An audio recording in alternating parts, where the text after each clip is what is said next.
विमल। और इसी बीच एक और बड़ी खबर आपको दे दें, जहां कथावाचकों से बदसलूकी पर सीएम योगी आदित्यनाथ सख्त हैं। इटावा की घटना को साजिश बताया है, जातीय विद्वेष फैलाने की साजिश बताया है। सीएम योगी ने इटावा के एसएसपी को फटकार लगाई, साथ ही कौशाम्बी जिलों के एसपी को भी डांटा है। दोनों जिलों में भी इसी तरह की घटनाएं हुई। जातीय हिंसा को नहीं रोक पा रही पुलिस, सीएम ने कहा। ऐसे केस होने पर अधिकारियों पर कार्रवाई होगी, ये साफ कर दिया गया है। कथावाचक और उनके साथी के खिलाफ एफआईआर दर्ज। दोनों आरोपियों के पास था फर्जी आधार कार्ड।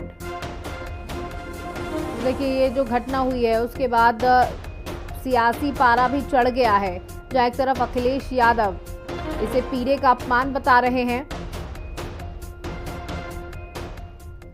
यूपी के इटावा में कथावाचकों के साथ हुई घटना को लेकर राजनीति गर्मा गई है, जहां समाजवादी पार्टी के राष्ट्रीय अध्यक्ष अखिलेश यादव ने कथावाचक को बुलाकर सम्मानित किया, तो वहीं बीजेपी के नेता और मंदिर के पुजारी के साथ कई स्थानीय लोगों ने मिलकर सम्मानित किया गया है। बता दें कि अनोर कला के प्राचीन मंदिर इमली बांध बाबा मंदिर में बीजेपी नेता संजय सिंह, प्रधान संघ के अध्यक्ष अमित राज यादव के द्वारा दलित ओबीसी समाज के लोगों का पैर धुलकर और अंग वस्त्र देकर सम्मानित किया गया।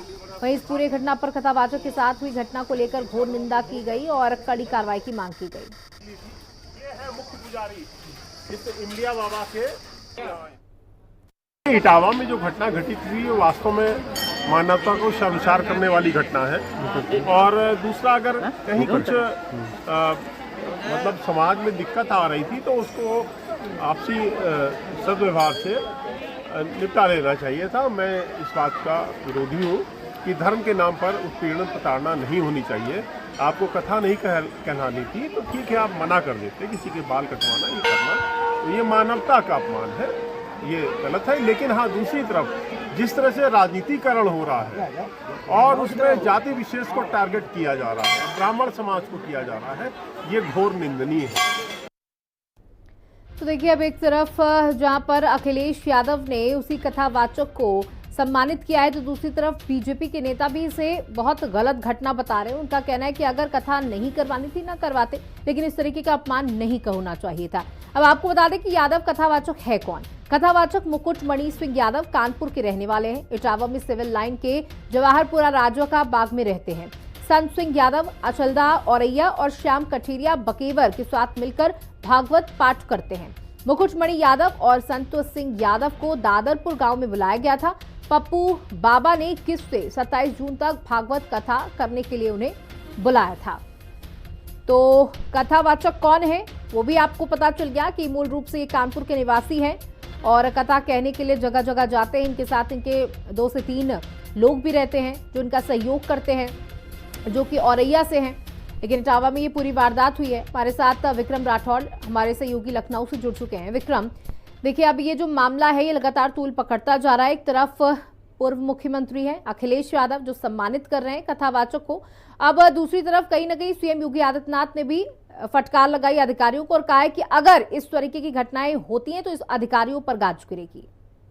देखिए, बिल्कुल साफ तौर पर मुख्यमंत्री योगी आदित्यनाथ ने कल जिस तरीके से शाम को सभी आईजी डीआईजी रेंज जितने हैं उन सबकी बैठक वीडियो कॉन्फ्रेंसिंग के द्वारा ली थी और उसमें अलग अलग जगहों पर जिस तरीके से जातीय संघर्ष की जो घटनाएं अलग अलग जगहों पर जो देखने को मिल रही उसको देखते हुए मुख्यमंत्री योगी आदित्यनाथ काफी नाराज हुए और साफ तौर पर मुख्यमंत्री ने सभी अधिकारियों को हिदायत दी है कि जिस तरीके की ये जो घटनाएं हो रही हैं और इनको कंट्रोल कर पाने में जहां पूरी तरीके से जो पुलिसिया अमला है वो कहीं ना कहीं फेल नजर आ रहा है, तो साफ तौर पर है इस पर बड़े स्तर पर कार्यवाही होगी और जो लोग इसमें पूरी तरीके से संलिप्त पाए जाएंगे उनके ऊपर भी कार्यवाही होगी। मुख्यमंत्री ने साफ तौर पर अधिकारियों को इसमें नाराजगी जताई है और ये भी कहा है कि अलग अलग जगहों पर जिस तरीके से कुछ राजनीतिक दल हैं जो इस तरीके के उन्माद फैलाना चाह रहे हैं जिससे कि जातीय संघर्ष बढ़ जाए और चुनावी जो पृष्ठभूमि है जो अपने कई दल जो खो चुके हैं वो अपनी पृष्ठभूमि खोजने के लिए कहीं ना कहीं पूरी तरीके से इस तरह की चीजों को बड़े स्तर पर हवा भी देंगे। और तो साफ है कि सभी अधिकारियों को इस पर पूरी तरीके से नजर रखनी है और कंट्रोल करना है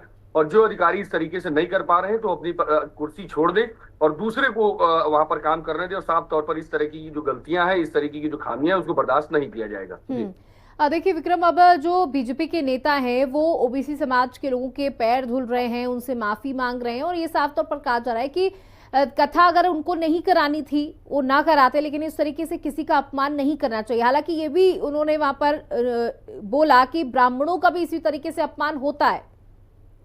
देखिए, कई जगह चीजें ऐसी हैं, अलग अलग जगहों पर अलग अलग घटनाएं खासतौर पर सामने देखने को मिलती हैं। सभी लोगों का पूरी तरीके से इस मामले पे अलग अलग तरीकों की बात है। जब हमने हिंदी खबर ने साफ तौर पर जनता के बीच में जाकर इसके मामले में बात की थी, तो कई लोगों ने इस तरीके की बातें कही कि हाँ, नहीं, कथा नहीं करानी थी तो नहीं करानी चाहिए।